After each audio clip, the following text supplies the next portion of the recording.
দিলেন আলহামদুলিল্লাহ। আমরা অত্যন্ত গুরুত্বপূর্ণ আলোচনা শুনতেছিলাম আমাদের সম্মানিত প্রিয় শেখ আব্দুল্লাহ আনসারী হাফিজাহুল্লাহর কাছ থেকে। শেষের দিকে তিনি আকীদা তাওহীদের উপরে আমাদের গুরুত্বপূর্ণ কথা বলেছেন।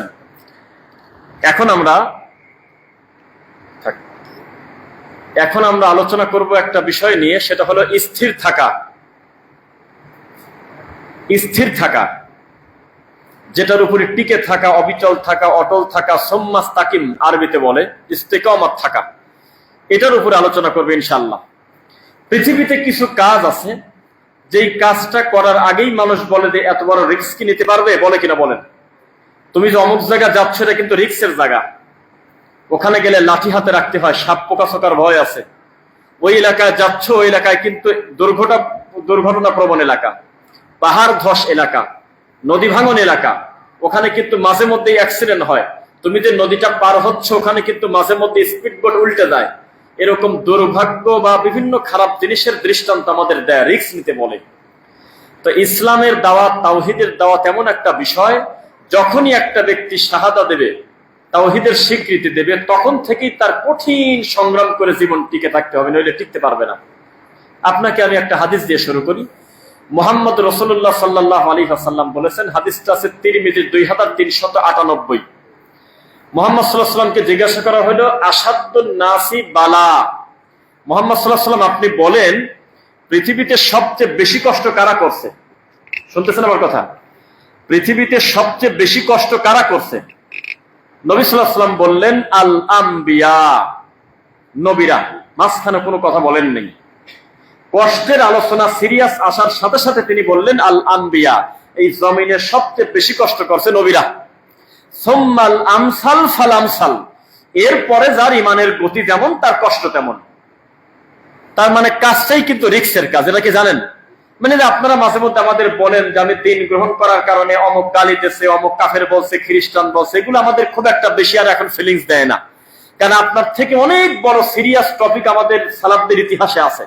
অনেক বেশি নির্যাতিত লোক আপনার এলাকাতেই আছে, যার কারণে আপনারটা খুব একটা মার্কেট পায় না। আমরা জানি যে এটা কষ্টেরই কাজ।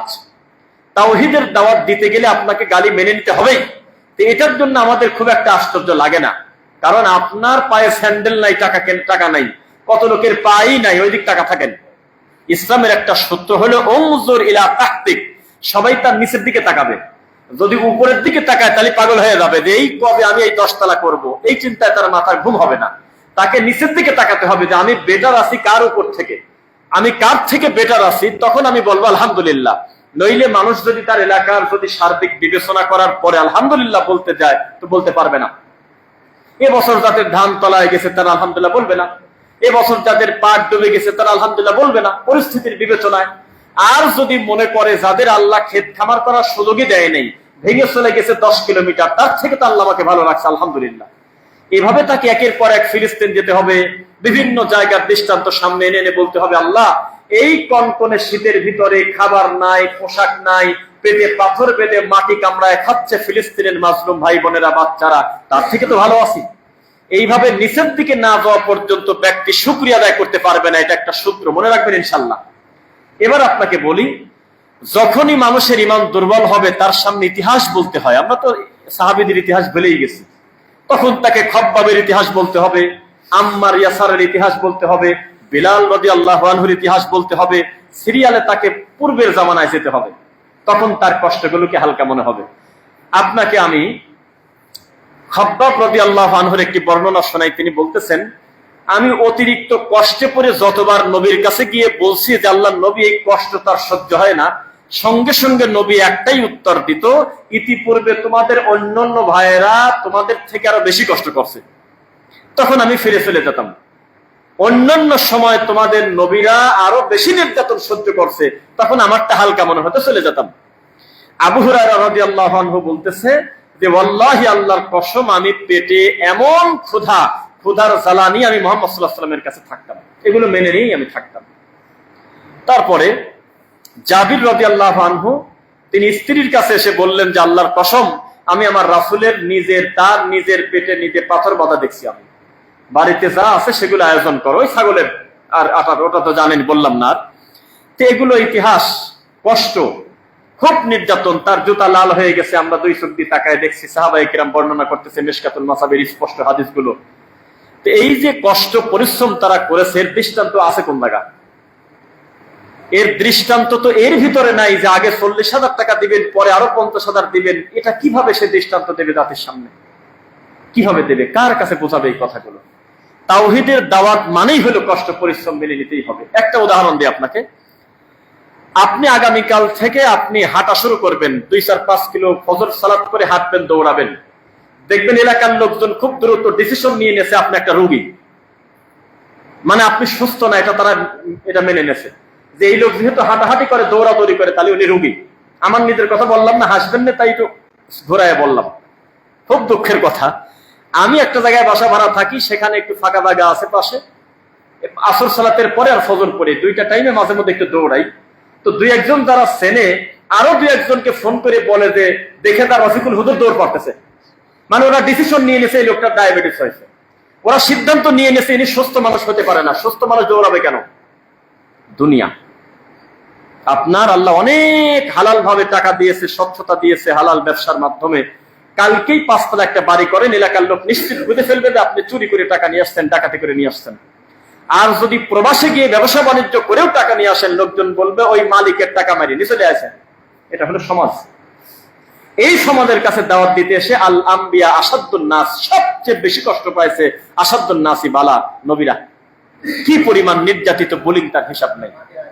মানুষ এটা মানতেই পারবে না যে আপনি কেন হাঁটতেছেন, কেন দৌড়াচ্ছেন, কেন জেগে আছেন, তাহলে আপনি রোগী। এটা মেনে নিচ্ছে তারা, আপনাকে বুলিং করবে, এভাবেই মেনে নিতে হবে। দিনের ব্যাপারেও তাই। এলাকার চলমান ইবাদতের জনগণের আলোকে ওয়াজ না করে ইসলামের আলোকে যখন ওয়াজ করবেন, তখন আপনি রোগী, তখন আপনি তাদের গালির শিকার, নির্যাতনের শিকার, মেনে নিতেই হবে আপনার। 2 নম্বর কথা, আমাদের ভিতরে কিন্তু হেজিটেশন বেশি, অন্য কোন দলের ভিতরে কোনো হীনমন্যতা নাই। এই বাংলাদেশে যারা ল্যাংটার অনুসারী, তাদের ভিতরে কোনো হীনমন্যতা নেই। যারা লালনের অনুসারী, তাদের ভিতরে কোনো হীনমন্যতা নাই। একবার নিশ্চিন্তে গাদা টানতেছে, কোনো সময় তাদের খারাপ লাগে না, এটাকেই তারা দিন মনে করে, এটা কোনো কষ্ট মনে করে তারা করে না। যারা মাঝভান্ডারে আছে, তার নিজের কর্মপন্থাকে কোনোদিন লোকটা কষ্ট মনে করে না। দুর্ভাগ্যজনক বশত আমরা কিছু দিনী ভাই এখনো স্থির হতে পারলাম না, এখনো আমাদের মানহাজটা ক্লিয়ার করতে পারলাম না। এখন আমি নিশ্চিত না যে আমার এই কর্মটা সঠিক পথে আছে কিনা। একবার এক জায়গায় ঘোরে, একবার এক জায়গায় ঘোরে। নবী সাল্লাল্লাহু আলাইহি ওয়াসাল্লামকে বললেন যে আমাকে আপনি একটা মহাসমুদ্র, বিরাট মূল্যবান কিছু শিখায় দেন। আল্লাহর নবী বললেন কুল আমানতু বিল্লাহ, তুমি পড়ো আমি আল্লাহর উপরে ঈমান আনলাম, মানে তাওহীদ। উনি মনে করছে আমার কাজ শেষ। রাসূল বললেন সুম্মাস্তাকিম, দাঁড়াও, আরো কথা আছে, আরো কাজ আছে। আগে যেটা বললে তার থেকে বেশি জিনিস হলো সুম্মাস্তাকিম, যা বললে তার উপরে টিকে থাকা। ভাষা বুঝতেছেন? উনি মনে করছে লা ইলাহা ইল্লাল্লাহ যেহেতু বললাম, এর থেকে দামি জিনিস পৃথিবীতে নাই। রাসূল বললেন সুম্মাস্তাকিম, এর আগে যেটা বললাম মুখ দিয়ে, এটার উপরে টিকে থাকাটা আরো বড় কঠিন। আমরা দেখেছি বহু মানুষ ঈমান আনছে, কালেমা পড়ছে, সঠিক আকীদার দিন প্রচার করেছে, একটা পর্যায়ে তার স্থির হয় নাই, তার হেদায়েতটা তার উপরে অটল থাকেন নাই, তিনি পথভ্রষ্ট হয়ে গিয়েছেন। হয়েছে কিনা বলেন? হয়েছে। অনেক মানুষ তাকে আমি দিনী ভাই মনে করতাম, পরবর্তীতে দেখতেছি যে না, উনি বিভিন্ন পথে চলে গিয়েছে। এরকম হচ্ছে না? তার মানে আমানতু বিল্লাহ হয়েছে, সুম্মাস্তাকিম হয় নাই, ঈমানের উপরে লোকটা অবিচল থাকতে পারে নাই। দেখেন, নবীদের দিয়ে আল্লাহ বহু কষ্টের কাজ করান নাই দুনিয়াতে, অনেক পরিশ্রমের কাজ করেছেন। মা বাআসাল্লাহু নাবিয়্যান ইল্লা রাআল গনাম, আমি আল্লাহ দুনিয়াতে এমন কোন নবী পাঠাই নাই যাকে দিয়ে ছাগল চড়াই নাই। কি একটা অবস্থা! কোন ছাগলের চাইতে ঘাড় ফেরা যায় খুঁজে পাওয়া যায় সহজে? আপনি যতই হরেন দানো, মরে যাবে, তাও নড়াচড়া করবে না, এটা তার গতি। মা বাআসাল্লাহু নাবিয়্যান, আমি এমন কোন নবী দুনিয়াতে পাঠাই নাই ইল্লা রাআল গনাম, ছাগল চড়ানো ছাড়া। ধৈর্য, বিনয়ী, ওয়াস্তাঈনু বিস-সাবরি ওয়াস-সালাহ, তোমরা সাহায্য প্রার্থনা করো ধৈর্য এবং সালাতের মাধ্যমে। আর আমরা বাউন্ডারির বাইরে যা কাঁদি, মাওলা তুমি আমাদের দোয়া কবুল করে নাও। অথচ সালাত এবং ধৈর্য এর মধ্যে, এর বাইরে না, সালাতের বাইরেও না, সালাতের ভিতরে মহান আল্লাহর কাছে কল্যাণ কামনা করতে হবে, সাহায্য চাইতে হবে, এটা হলো মূল জায়গা। আর ধৈর্য একটা ইবাদত কিনা বলেন? ধৈর্য একটা বিরাট বড় ইবাদত। তা আমি আপনাকে যেটা বোঝাতে চাচ্ছি, আজকে থেকে আমি এখন যে টপিকটা বলবো, আমি এটা নিশ্চিত জানি যে এই বিষয়টা আপনাদের কাছে নতুন বলবো না, কিন্তু তুলনামূলক খুব কম চর্চা হয়। সেটা কি? আমি আল্লাহর কাছে কয়বার দোয়া করে বলছি, আল্লাহ আমি যে ঈমান আনছি বহু আগে স্বীকৃতি দিছি, এটা নিয়ে কি কবরে যেতে পারবো? আমাকে এটার উপর তুমি স্থির রাখো। বলেন তো, মরা মাটি দেওয়ার পরে সর্বশেষ কি কথা মুখ দিয়ে পড়তে হয় দেখি, পারেন কিনা? মাটি দেওয়া শেষ, দাফন কাফন শেষ, আমি চলে যাওয়ার সময় সর্বশেষ কি কথা মুখ দিয়ে পড়তে হয়? মাশাআল্লাহ, আলহামদুলিল্লাহ। আল্লাহুম্মা গফিরলাহু ওয়া সাব্বিতহু, মানে কি বলেন তো? আল্লাহ ওনাকে ক্ষমা করে দেন, ওনাকে শক্ত করে দেন। মানে স্থির থাকাটা কবরে যাওয়ার পরেও কিন্তু থামতেছে না। ফিতনা কত জটিল জিনিস। জীবিত মানুষের কোনো গ্যারান্টি আছে ভাই? আজকের নাস্তিক, আগামীকালকে আল্লাহ তাকে হেদায়েত দিয়ে দিতে পারেন। আবার কঠিন একজন তাওহীদবাদী মানুষ এসে বেদাতি হয়ে যাচ্ছে, চোখের সামনে আমরা দেখতেছি। গতকাল পর্যন্ত যিনি আমাদের মানহাজ প্রচার করতেন, আজকে সে বেদাতির কোলের ভিতরে গিয়ে আমাদেরকে গালিগালাজ করে। কয়টা লাগবে প্রমাণ বলেন? তার মানে সুম্মাস তাকিম হয় নাই। ঈমান আনছে কথা ঠিক, কিন্তু এই ঈমানের উপরে তার অবিচল থাকা হয়নি। তাহলে আপনারা কি মাঝে মধ্যে সিজদায় আল্লাহকে বলবেন, আল্লাহ আমাদের এই তাওহীদটা তুমি আমাকে অটল হিসেবে কবুল করো? বলবেন ইনশাআল্লাহ? বলেন আমিন। এইবার আপনাকে বলি, মা বাআসাল্লাহু নাবিয়্যান ইল্লা রাআল গনাম, নবী দুনিয়াতে আমি আল্লাহ দেই নাই ছাগল চরানো ছাড়া। এটা একটা হাদিস। ওয়া আলান্না লাহুল হাদিদ আন নি'মাল সাবিকাত, দাউদ আলাইহিস সালামকে আমি বললাম যে তোমার কাজ হলো লোহা দিয়ে বর্ম বানানো, এই লোহা নরম করার দায়িত্ব আমি আল্লাহর। সুবহানাল্লাহ। উনি হাত দিলে সেটা মোমের মতো নরম হয়ে যেত। এটাকে একটা মুজিজা না বলেন তো? এত মুজিজা, এত পাওয়ার যাদের, একজন কি বায়ু নিয়ন্ত্রণে, জিন নিয়ন্ত্রণে, পাখি নিয়ন্ত্রণে, রাজ্য তার দখলে, আর একজন কি আল্লাহ বললেন ফাআলকাহা ফাইদা হিয়া হাইয়াতুন তাসআ, লাঠি ফেলায় দাও, লাঠি সাপ হয়ে গেল। আর আবার বললেন যে পানির উপরে আঘাত করো, চলন্ত পানির উপরে আল্লাহ রাস্তা বানায় দিলেন। এগুলো মুজিজা কিনা? সেই নবীকে আল্লাহ বলতেছে অমুকের কাছে দাওয়াত দাও, সে আবার ধরে মারও দিচ্ছে। তাহলে একজনের জুতা ভিজে যাচ্ছে, দাঁত ভেঙে যাচ্ছে, কষ্ট করতেছে, পরিশ্রম করতেছে, আবার হাত দিলে লোহা নরম হয়ে যায়। তার মানে কি জানেন? আপনাকে যত বড় মুজিজা আল্লাহ দিক, যত বড় নিয়ামত দিক না কেন, আপনাকে মনে করতে হবে জান্নাতের জন্য যাকে আল্লাহ প্রস্তুত করবেন তাকে জমিনে কষ্ট করতেই হবে, কোনো পথই নেই। এবার আপনাকে আর একটা হাদিস বলি, হুজিবাতিন নারু বিশ-শাহাওয়াত, জান্নাতটা ঘেরা আছে মনের কুপ্রবৃত্তি, চাওয়া পাওয়া দিয়ে, আরামায়েশ দিয়ে। ওয়া হুজিবাতিল জান্নাতু বিল মাকারিহ, হুজিবাতিন নারু বিশ-শাহাওয়াত, জাহান্নামের চতুর্দিক ঘেরা আছে মানুষের চাওয়া পাওয়া দিয়ে, মনে যা চাই তাই জাহান্নাম। ওয়া জান্নাতু বিল মাকারিহ, আর জান্নাতটা ঘেরা আছে মানুষের কষ্ট দিয়ে। কি দিয়ে? কষ্ট দিয়ে, রাত জাগা দিয়ে, পরিশ্রম দিয়ে, ত্যাগ দিয়ে, মাজলুম দিয়ে, বহু কিছু দিয়ে জান্নাতের চতুর্দিক সাজানো হয়েছে। তা জান্নাত কি সহজে হবে?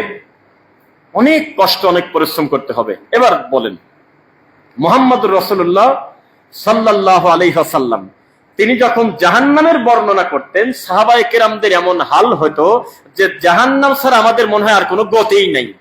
আর তিনি যখন জান্নাতের সুসংবাদ দিতেন তখন তাদের পরিস্থিতি এমন হতো উৎফুল্ল এবং খুশি যে জান্নাতে একজন যদি যায় তো আমি রেডি।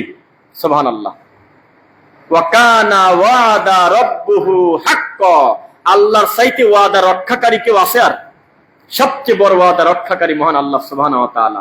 সেই আল্লাহ বলতেছে তোমার কাজ ঈমান এবং আমলে সলে করা, তখন তুমি আমার সাক্ষাৎ পাবে। আমি একটা অল্প পড়লে বাকিটা আপনারা পড়ে দেন। ফামান কানা ইয়ারজু লিকা রাব্বিহি ফালইয়ামাল আমালান সালিহা ওয়া লা ইউশরিক বিইবাদাতি রাব্বিহি আহাদা। এর আগের আয়াত মনে মুখস্থ আপনাদের, কিন্তু পরের আয়াতটা ভালো মনে নেই। কুল ইন্নামা আনা বাশারুম মিসলুকুম ইউহা ইলাইয়া আন্নামা ইলাহুকুম ইলাহু ওয়াহিদ, এটা হলো তার আগের আয়াত। মানে যারা আমি আল্লাহর সাক্ষাৎ চাও, আপনারা চান না? বলেন ইনশাআল্লাহ। যারা আমি রবের সাক্ষাৎ চাও, সে দুইটা কাজ করতে হবে। ফালিয়ামাল আমালান সালিহা, তাকে আমলে সলে করতে হবে। ওয়ালা ইউশরিক বিইবাদাতি রাব্বিহি আহাদা, আল্লাহর সাথে তার কোনো শরীক করা যাবে না। এই দুইটা কাজ করলে আমি আল্লাহ সাক্ষাৎ পাবে। এই দুইটা কাজ করতে গেলেই জমিনে বুলিং এর শিকার হতে হবে, গালির শিকার হতে হবে। দেখেন সমাজ কোন কাজ আপনাকে সাপোর্ট করছে আমাকে বলুন। কুমারখালীতে একজন দিনী ভাই, খুব সচ্ছল আলহামদুলিল্লাহ, তো তিনি একটা গল্প বললেন যে আল্লাহ আমাকে অনেক সচ্ছলতা দিয়েছে, ঢাকাতে আছে, প্রবাসে আছে, আমার অনেক সহ সম্পদ আছে, কিন্তু এলাকার লোকের একটা অভিযোগ যে আমি তাদের জন্য কিছু করলাম না কেন। তারা আমাকে ফাঁকে গালিগালাজ করে যে আমাদের কর্মসংস্থান করে নাই, এই সেই। তো বলে জানেন, আমার এই গ্রামের মানুষের জন্য আমার আত্মা ফেটে দেয়, তাদের প্রতি আমার চরম মায়া। তাই জন্য এত আরামের জায়গা ছেড়ে এসে আমি তাদের ইহুদির দালালের মতো গালি শুনি আর তাদের কাছে দাওয়াত দেই। আমি খুব ভালোবাসি তাদের, এরপরেও আমি তাদের কর্মসংস্থান করি না, এরপরেও তাদের জন্য আমি বড় কিছু করি না, সাহস পাই না, আমার ভয় লাগে। কারণ আগামী কালকেই যদি আমি 50 বিঘা একটা পুকুর দেই, 50টা 20টা মানুষকে বলি যে তোমাদের কর্মসংস্থানের ব্যবস্থা করলাম, তোমরা এগুলো দেখে রাখো, তোমরাই ইনকাম করে খাও, আমি হঠাৎ করে একদিন দেখবো মাছগুলো পানিতে ভাসতেছে, কোনো একটা অমানুষ বিষ দিয়ে মেরে দিয়েছে, এর নাম গ্রাম। আমি যদি গ্রামে বড় একটা ফ্যাক্টরিও করতাম, লোকজন চাকরি করতো আর গেটে এসে বলতো ওই আমেরিকা থেকে টাকা মারিয়ে নিয়ে আসছে, তাই তো আমাদের ফ্যাক্টরিটা দেশে। এটা মানুষের স্বভাব। এই সমাজ কবে আপনার কল্যাণ চাইছে আমাকে বলেন, যে কথা বললেই খালি বলেন যে সমাজ ঠিক রাখা লাগবে, সমাজের বাইরে তো আমরা কেউ না, আস্তে আস্তে মিলেমিশে চলতে থাকি, এই সমাজ আপনার কবে ভালো চাইছে নাম বলেন। আপনার ছেলে বৃত্তি পাইছে, এই কথা শুনলে আপনার প্রতিবেশীর মুখের দিক তাকান যাচ্ছে না, আপনি কেন বোঝেন না? আপনার কোনো ভালো কাজে তারা খুশি না, উপরে উপরে খালি বোঝায়, তাই আপনি জানেন না। তাই আপনার সন্তান ভালো মানের একটা চাকরি পাক, দেখবেন যে মুখের দিক তাকানো যাচ্ছে না, মনে হয় ভাষণ দেখছে।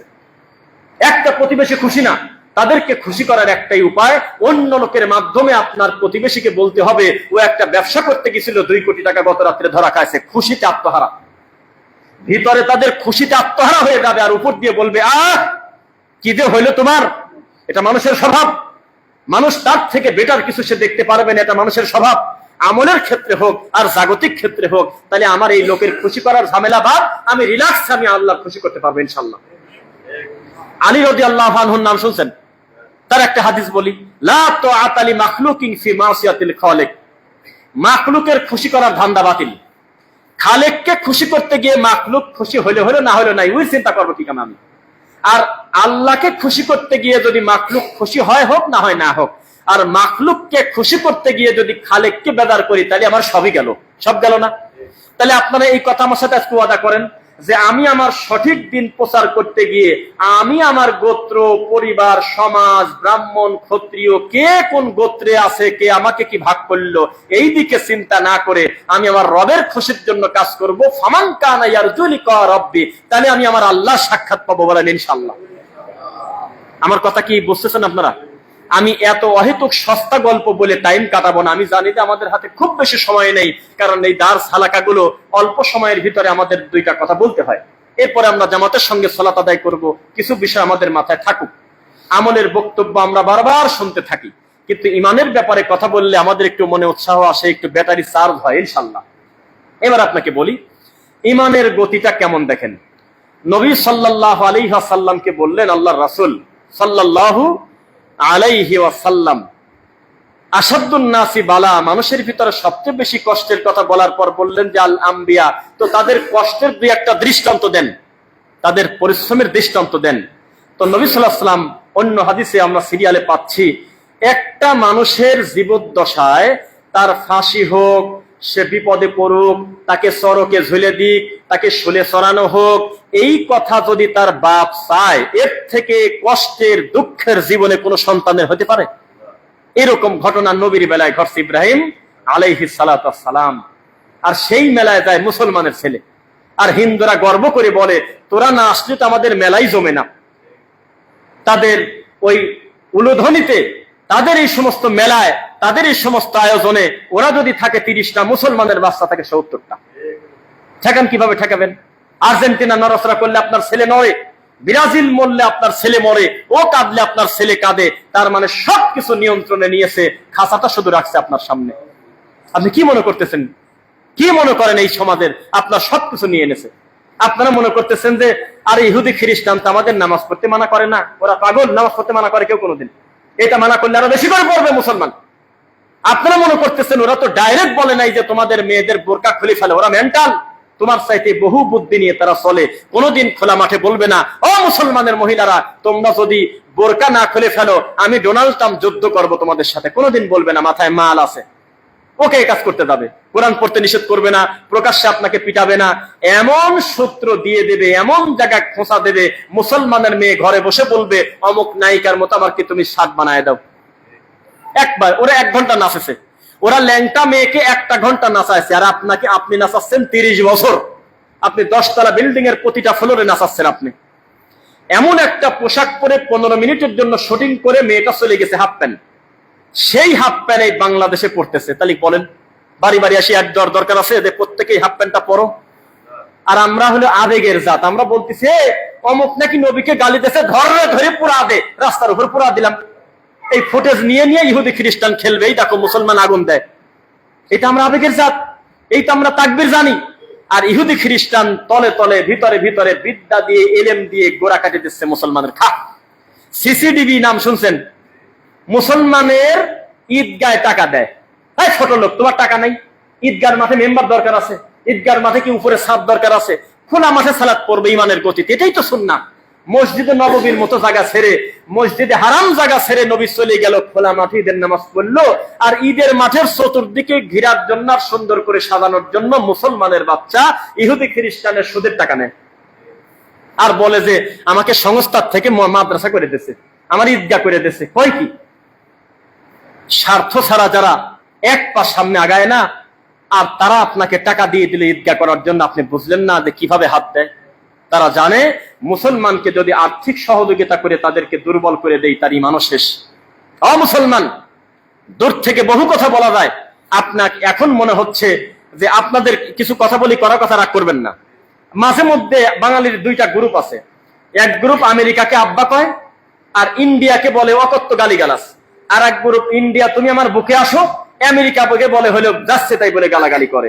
আপনার লজ্জা নাই? আপনার কি হায়া নাই? আপনি যদি তাওহীদের বিবেচনা করেন, তাদের ধর্ম আলাদা হতে পারে, মূলত তারা মুসলমানের শত্রু। এদের ভাগ করতে গেলেন কেন? এখনই মুসলমানদের বৃহৎ আকারে ধ্বংস করার প্ল্যান শুরু হোক, আল্লাহর কসম সমস্ত মুসলিম এক হয়ে যাবে। আপনি মনে করতেছেন তারা তাদের শত্রু, জি না, বাদহুম আউলিয়া উবাদ, তারা মূলত তাদের বন্ধু। এখনই মুসলমানকে কচুকাটা করার মিশনে শুরু হোক, দেখবেন যে যাদের পক্ষ নিয়ে আর এক হিন্দুকে অমুসলিমকে গালি দিয়েছিলেন, এখন মূলত তারা সবাই এক। আল কুফার মিল্লাতা ওয়াহিদা, কাফেররা সব কয় দল? কয় দল? এক দল। আমরা কয় দল? এখনো ডিসিশন নেওয়া যাচ্ছে না, ক্যালকুলেটরে ধরে না।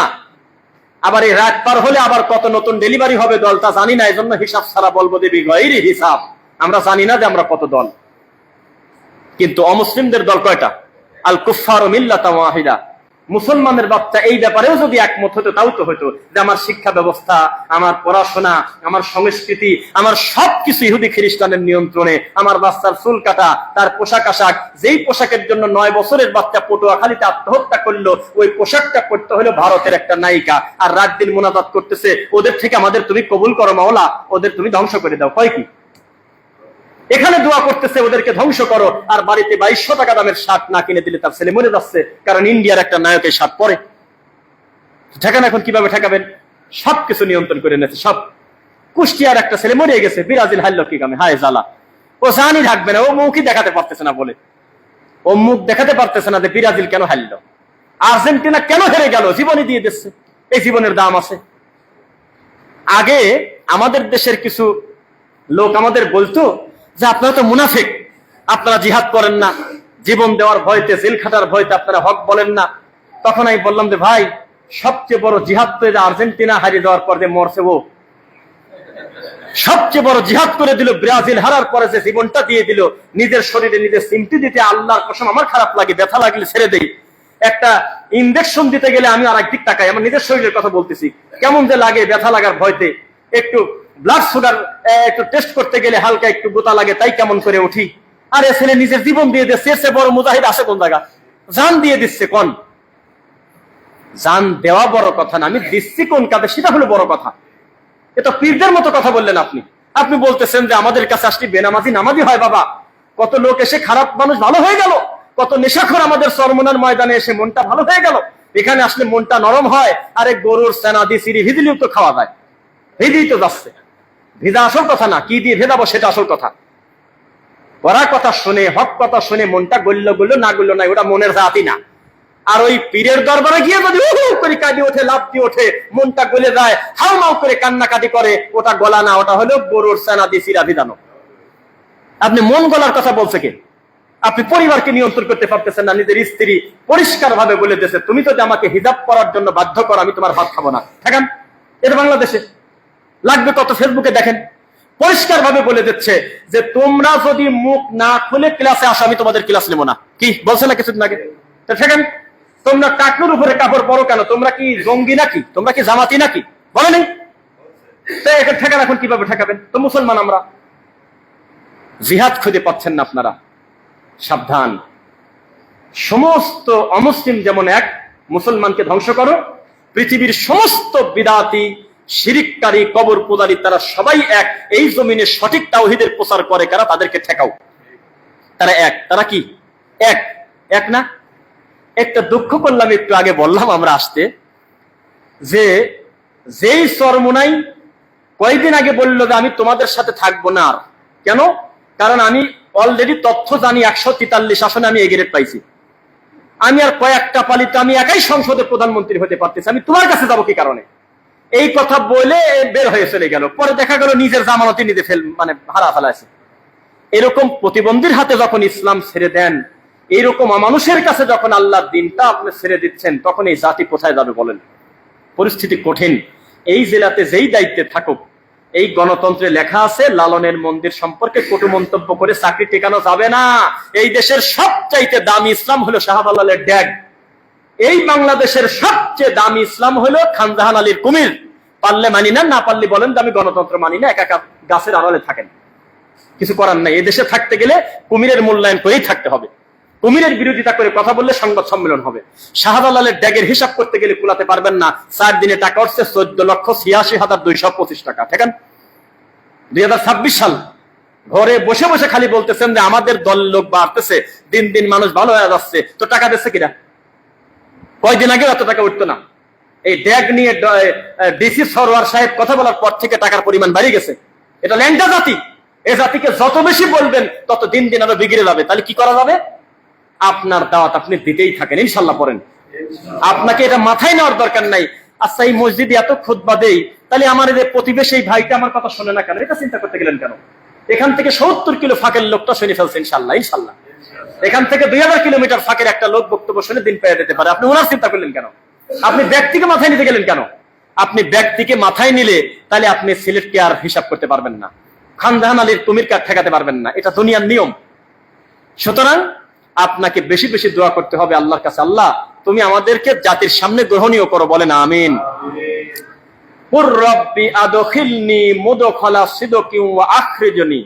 আছে কিনা বলেন তো সূরা বানী ইসরাইল। আল্লাহ আমাকে আপনি যেখানে ঢোকাবেন সত্যবাদী করে ঢোকান, যেখান থেকে বের করবেন সত্যবাদী হিসাবে বের করেন।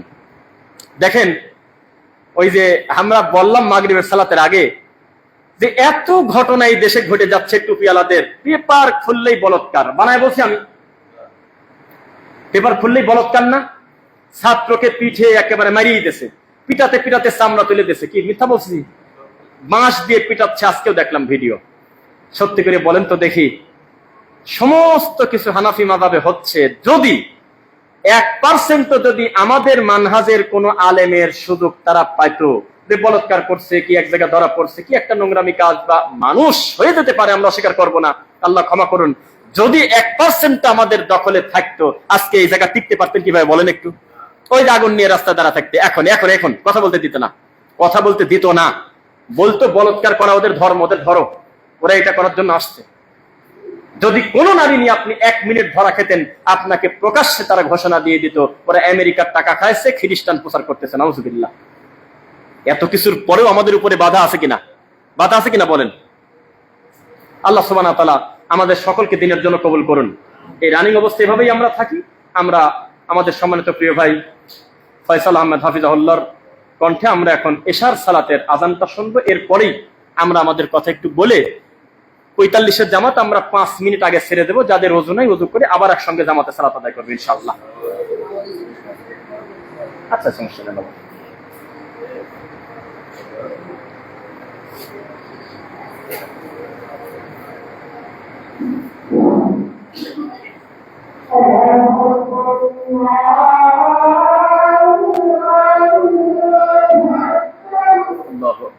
আজানের জবাব দিয়েন সবাই।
اللهم بارك على محمد وعلى ال محمد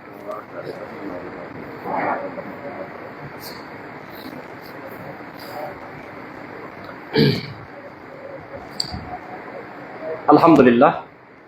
আযানের পরে দরুদ এবং দোয়া পড়ব আমরা ইনশাআল্লাহ। আমরা বক্তব্যের একটা পর্যায়ে ছিলাম। পবিত্র এশার সালাত আমাদের সামনে, আমরা জামাতের সঙ্গে সালাত আদায় করব। তার পূর্বে আমাদের হাতে আরো কয়েক মিনিট সময় আছে, আমরা কথা বলতে থাকি ইনশাআল্লাহ। আচ্ছা, এখন গজব কাকে বলে এটা আপনাদের একটু দেখাতে চাচ্ছি আমরা। গজব, আমার হাতে এখন মোবাইলে বিশ্বজয়ী একজন আলেম, কোরআনে হাফেজ, বাংলাদেশ, কয়েক মিলিয়ন তার ফলোয়ার। তিনি কোনো বক্তব্য দিলে, ভিডিও দিলে মুহূর্তের ভিতরে লাখ লোকের কাছে যায় না, মিলিয়ন মিলিয়ন মানুষের কাছে পৌঁছায়। স্পেনের আর আর্জেন্টিনার খেলা হওয়ার পরে যখন স্পেন জিতে গেল, তখন মুসলমানের বাচ্চা মৌলানা, কোরআনের হাফেজ, কারি লিখতেছে এটা মুসলমানদের বিজয়, সবাই বলুন আলহামদুলিল্লাহ। এখানে ৩,৫০০ কমেন্ট, প্রায় ১৫০০ উপরে কমেন্ট লিখতেছে আলহামদুলিল্লাহ। এরা কারা? এটা জাতি। আগামীকালকে দাজ্জাল এসে, জানি না কবে আসবে, কাজী ইব্রাহিম সাহেব আমাকে ডেট দিলে আরেক জ্বালা, আল্লাহ জানে, এটা তো গায়েবের খবর আল্লাহ আমাদের জানতে দেন নাই। ৩৩ নম্বর সূরা, ৩১ নম্বর সূরা লুকমান, দেখবেন যে শেষের দিকে গায়েবের কয়টা কথা আছে। ইন্নাল্লাহা ইনদাহু ইলমুস সাআ ওয়া ইউনাজ্জিলুল গায়স ওয়া ইয়ালামু মা ফিল আরহাম ওয়া মা তাদরি নাফসুম মাযা তাকসিবু গাদা। মানে সংক্ষেপে বলতেছি, আগামীকালকে কি হবে জানি না, মায়ের পেটের অবস্থা কি দেবে আল্লাহ, তাকদির কি হবে সন্তান জানি না, বৃষ্টি কখন কোন জায়গা দেবে জানি না, তাকদিরের ব্যাপার আমরা জানি না, এগুলো গায়েবের ব্যাপার আল্লাহ রেখে দিয়েছেন। তো দাজ্জাল তো একসময় আসবে, আসবে কিনা এই মনে পড়ে গেল। তো আপনার সাক্ষী টানতে আমার বয়সে যারা আছেন বা তার সিনিয়র, বেশ কিছু বছর আগে একটা হুজুর করছিল নাকি টেলিভিশনে বিভিন্ন জায়গায়, যে মোবাইল মানেই দাজ্জাল, এই প্রযুক্তি দাজ্জাল। মাশাআল্লাহ, মনে আছে না? এরকম একটা জুলুস ছিল না যে এগুলো হলো দাজ্জাল। আস্তাগফিরুল্লাহ। মানুষ খাইলো, পাবলিক খুব খাইলো, এটার উপরে সিরিজ আসলো বক্তব্য। একটা হাদিস দিয়ে সব কথাকে ঢেকে দেওয়া যায়। তারা বোঝে না যে দাজ্জাল আদমের ছেলে, দাজ্জাল আদম সন্তান। সে নির্ধারিত সময় আসবে, আগেও না পরেও না। যার ব্যাপারে মুহাম্মদ সাল্লাল্লাহু আলাইহি ওয়াসাল্লাম কেউ খোলাসা করে জানতে দেওয়া হয়নি যে তিনি আসবে কোন টাইমে। তবে আলামত বলা হয়েছে, তার গঠন বলা হয়েছে, কর্মকাণ্ড বলা হয়েছে, এসে কি কি দিয়ে ধোঁকা দেবে, কি কি জিনিস সামনে নিয়ে আসবে, এটা বলা হয়েছে, কিন্তু বলেন নাই যে কবে। তাই যদি না হবে, মুহাম্মদ সাল্লাল্লাহু আলাইহি ওয়াসাল্লাম বললেন আমার জীবদ্দশায় যদি দাজ্জাল আসে আমি একাই যথেষ্ট। সুবহানাল্লাহ। আর যদি আমার মরার পরে আসে তোমরা সূরা কাহাফ পড়ে তার সামনাসামনি যাও না, ঘরে থাকতে হবে। কোথায় থাকতে হবে? আর আল্লাহর কাছে তার বিপদ থেকে আশ্রয় প্রার্থনা করতে হবে। আমি ভয় পাচ্ছি আমাদের বাংলাদেশে দাজ্জাল যদি ঢোকে, তাহলে আমাদের লাঠি নিয়ে, ব্রাহ্মণবাড়িয়া টেটা নিয়ে আমাদের ইমানের যে জোশ তাতে ওই মারবে চলে যাবেন সব। আমার ধারণা আমাদের যে ইমানের গতি আর যে তামান্না জিহাদি, তাতে ওই দাজ্জালের মারার জন্য আমার এলাকার লোকজন বাস নিয়ে বের হওয়ার কথা। অথচ মুহাম্মদ সাল্লাল্লাহু আলাইহি ওয়াসাল্লাম বলছে ঘরে থাকো, আল্লাহর কসম সূরা কাহাফ পড়ো, আর তার মুখামুখি যাও না। ওটা মারাত্মক একটা আদমের ছেলে মেয়ের জন্য ফিতনা। তুমি তোমার নিজেকে বাঁচানোর চেষ্টা করো। তা আমাদের দেশের লোকের ইমানের যে গতি, আমার মনে হয় না জানি লাঠি নিয়ে রাস্তায় বের হয়, বের হওয়ার পরে লাস্টে গেছে দৌড়ে মাথায় বাড়ি দেওয়ার জন্য, আব্বা বলি জাহান্নামে ঢোকা দিয়ে দিবিনি। তার তো সে ক্ষমতা আছে, আছে না? ও যা হালাল দেখাবে তা হারাম, ও যা হারাম দেখাবে তা হালাল, ও যা চকচকা দেখাবে সেটা ময়লা, ও যা ময়লা দেখাবে সেটা চকচকা। এভাবেই তো মানুষকে ধোকা দেবে, দেখাবে নাকি বলেন? আমার ভয় হয় যেই ছেলেটা আর্জেন্টিনা নড়াচড়া করলে সে নড়ে, তার পোশাক যেমন তার পোশাক তেমন, তার চুল যেমন তার চুল তেমন, এই ছেলের কাছে দাজ্জালের কাজটা কি আমাকে একটু বলে দেন।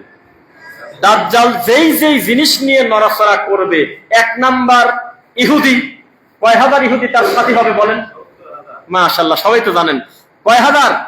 70,000। 2 নাম্বার তার বাহিনী কি হবে বলেন তো? জিন শয়তান। কথা বলেন না? জিন শয়তান। নজরবন্দি করবে না? নজরবন্দি করতে গেলে জিন লাগে। কি লাগে? জিন লাগে। এই যে জিনিসগুলো দিয়ে মুসলমানকে ধোকা দেবে, এগুলো সব তো ইহুদি খ্রিস্টান দখল। এগুলো নিয়ে তারা খেলা করে, তারা খেলা করতেছে, জাদু করতেছে খেলার আশপাশে, যাতে আমার পছন্দের প্লেয়ার জিতে যায়, বিপরীত দলের লোক যাতে মরে যায়, জাদু করতেছে প্রকাশ্যে। এখনো আফ্রিকার কিছু দেশে, আরো কিছু জায়গায় দেখবেন প্রকাশ্যে এখান থেকে রক্ত খাত তুলে নিচ্ছে, পিঠের ওখানে একটু হালকা কেটে দিচ্ছে, দিয়ে বিভিন্ন ধরনের সুতা, বালা, পশুর চামড়ার গলা নিয়ে নিয়ে এসে তাকে জাদু করতেছে। এই জাদু মুসলমানদের ভিতরে প্রভাব পড়ে যাচ্ছে কিনা বলেন? তাহলে আমার ওই আবার কোরআন বক্তব্যে আমি আসি, টয়লেটে ঢুকতেও এলেম লাগে, লাগে কিনা? লো কমেটে বসা আর হাই কমোটে বসা এক নয়। বাংলা টয়লেটে বসা আর হলো হাই কমোটে বসে ওই পানি চাপ দেওয়ার সিস্টেম এক নয়। টয়লেটে ঢুকতেও কয়েক প্রকারের বিদ্যা লাগে। আপনি কোন বিদ্যায় দাজ্জালের ফিতনা থেকে বাঁচবেন, জিনের ফিতনা থেকে বাঁচবেন, মানুষের অকল্যাণ থেকে বাঁচবেন, কিছুই জানেন না, কিছুই জানেন না।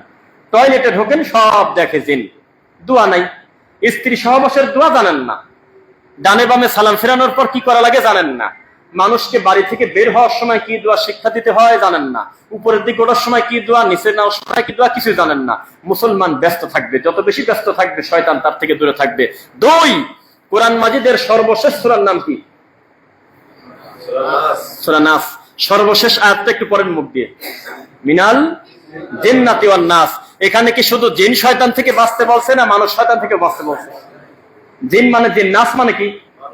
মানুষ। কোনদিন কি বলছেন যে আল্লাহ আমাকে আপনি মানুষ শয়তান থেকে বাঁচান? কবে, মনেই তো বল না। অথচ বলতে হয় আল্লাহ মানুষ এবং জিনের অকল্যাণ থেকে তুমি আমাকে বাঁচাও। আল্লাহ মানুষের অকল্যাণ আছে জানেন? একটা আয়াত বলি, সবাই বলবেন এইভাবে তো ভাবি দেখে নেই।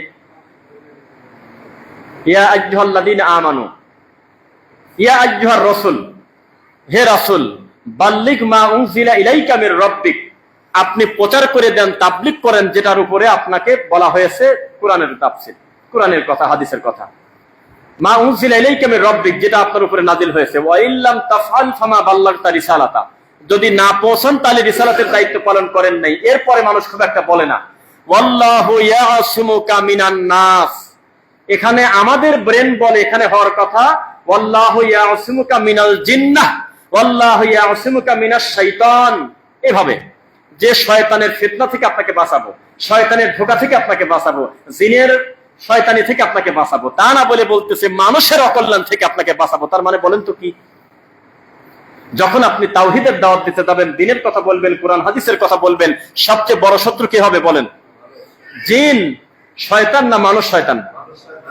আল্লাহু ইয়াসিমুকা মিনান নাস, আমি আল্লাহ মানুষের অকল্যাণ থেকে আপনাকে হেফাজত করে দেব। সুবহানাল্লাহ। প্রথম বাড়িটা কি জিনরা দেশে না আবু জেহেলের গ্রুপ দেশে? প্রথম গালিটা শুরু করছে কি আবু লাহাবের লোক না ওই আসমানের ফেরেশতা, অন্য কেউ, জিন বা ওই শয়তান? এগুলো প্রথম আদমের ছেলে মেয়ে আর একজনে গালিগালাজ শুরু করে দিয়েছে। তাহলে যত বেশি কাজ করবেন বিপরীত দিক থেকে গালি আসবে।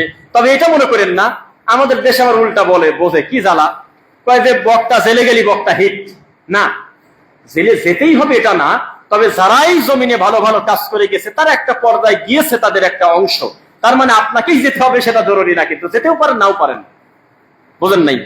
জীবনটা নিয়েও নিতে পারে, ছেড়েও দিতে পারে, তবে নিয়েছে অনেকের ইতিহাস আছে।